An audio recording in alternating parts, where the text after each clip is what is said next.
All right, let's get into it. The front pages of our newspapers now, and we'll start off, as always, with a business day. And the front page, SK, let me give this one to you. Sure, and the lead story there, slow going in reforms to fix spatial inequality.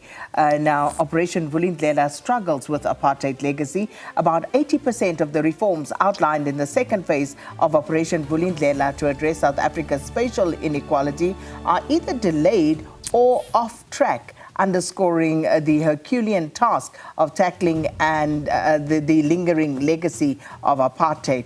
And they go on to talk about that. And that is obviously one of the big issues, in terms of a redress. And then the DA vows to end cadre municipal deployment.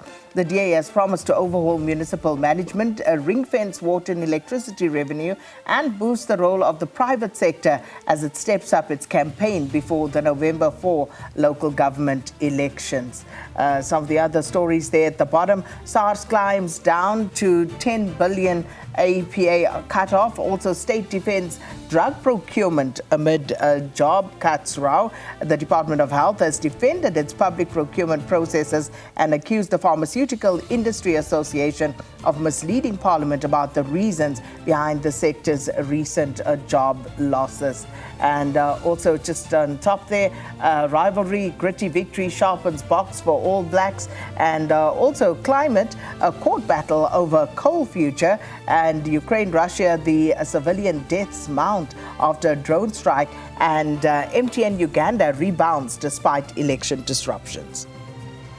All right, let's go to the next one now, and that, of course, is the Daily Dispatch. And the Daily Dispatch, no surprise there, snow, snow, and snow everywhere. Heavy snow and rain cause major disruptions, but also a little bit of joy at the same time from people. A number of Eastern Cape towns were plunged into darkness in the early hours of Monday, and some towns were inaccessible by road after extreme weather conditions hit the province in the early hours of Monday. And, of course, that's still going on at the moment. There's snow everywhere, and just please take it easy out there.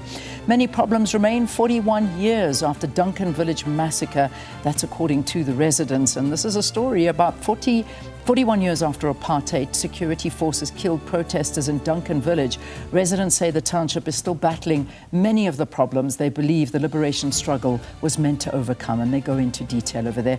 And then just I want to leave it there because I know we've got a few more to get through, but those are the big stories on the front page.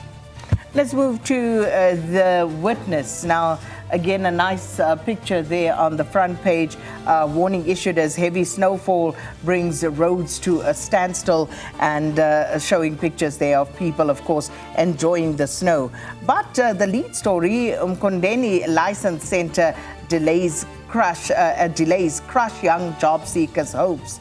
And this is the story of the ongoing disruptions at Mkondeni's driving license testing centre, and the toll that it's taking financially and otherwise on unemployed applicants and local driving schools, as people have to queue from as early as 2 a.m.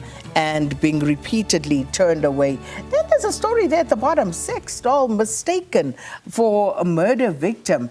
A lifelike sex doll was briefly mistaken for a murder victim after it was found inside the suitcase dumped in rural Australia. Police and local media reported yesterday. And also at the bottom there, self-styled cat hero leads sterilisation drive in Amanzimtoti. All right, let's go to the Cape Argus quickly. 11 killed in weekend bloodshed. This story is still just a horrific story. Cape Town's renewed push for greater policing powers has been thrust into the spotlight after 11 people were killed in 3 mass shootings over the weekend. Then you're going to have PA mayoral candidate arrested over alleged domestic dispute.